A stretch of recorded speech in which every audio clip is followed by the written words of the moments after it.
Vote नहीं मांगते। लोग पूछ रहा है भैया वोट काहे नहीं मांग रहे?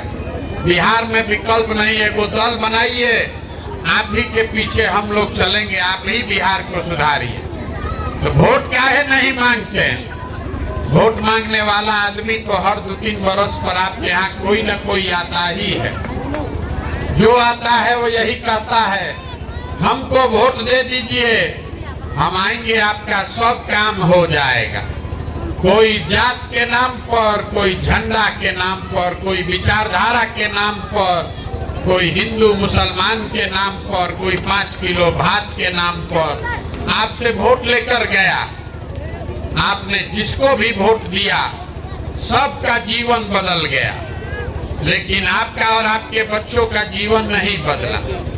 आप 40-45 बरस तक कांग्रेस को वोट देकर गद्दी पर बैठाए, उसके बाद 15 बरस लालू जी को हम लोग राजा बनाए।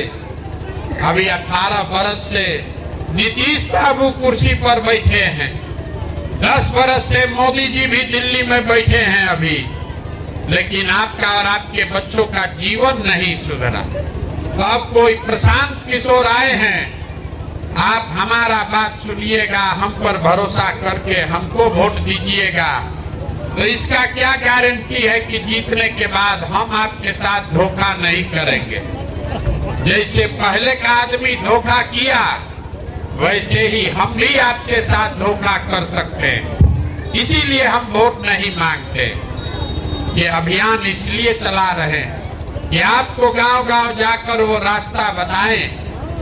अभी 15 मिनट में आपको वो रास्ता बताएंगे, आप उसको समझ अगर जाइए तो वोट जिसको मन है उसको दीजिए, जिसको मन है उसको वोट दीजिए, लेकिन जो रास्ता बताएंगे वैसे दीजिएगा।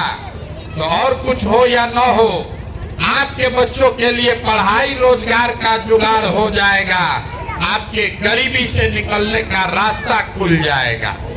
आप बात को सुनिए, समझिए, ठीक लगे तो अपनाइए, और न ठीक लगे तो जैसे जिंदगी चल रहा है वैसे चलाइए।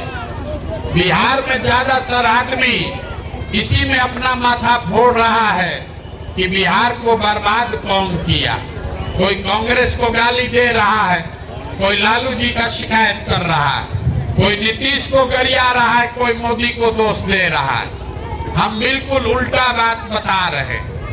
एक बार को मान लीजिए कि जिसको भी आपने वोट दिया, जिसने भी बिहार में शासन किया, सब ने अपने से अच्छा काम किया। मान लीजिए कि कांग्रेस ने बिहार में विकास किया, ये मानिए कि लालू जी के राज में गरीबी और वंचित जो आदमी था उसको आवाज मिल गया। इस बात के लिए लालू जी का सम्मान होना चाहिए। ये मान लीजिए कि नीतीश के राज में सड़क बिजली बन गया, मोदी जी के प्रधानमंत्री बनने से देश का चर्चा बढ़ गया। लेकिन अगर सबका बात सही मान भी लीजिए तो भी इस बात से आप इनकार नहीं कर सकते हैं कि बिहार आज भी देश का सबसे गरीब, सबसे पिछड़ा, सबसे ज्यादा अशिक्षित, सबसे ज्यादा भुखमरी वाला राज्य है। आपके बच्चों के पढ़ाई के लिए आज तक व्यवस्था नहीं हुआ, रोजी रोजगार का जुगाड़ नहीं हुआ। हरियाणा पंजाब से कोई आदमी आकर आपके गांव में मजदूरी नहीं करता है, आपके बच्चे, हमारे बच्चे जाकर वहां मजदूरी करते हैं। तो कोई तो ऐसा दिक्कत है जिसके वजह से बिहार सुधर नहीं रहा।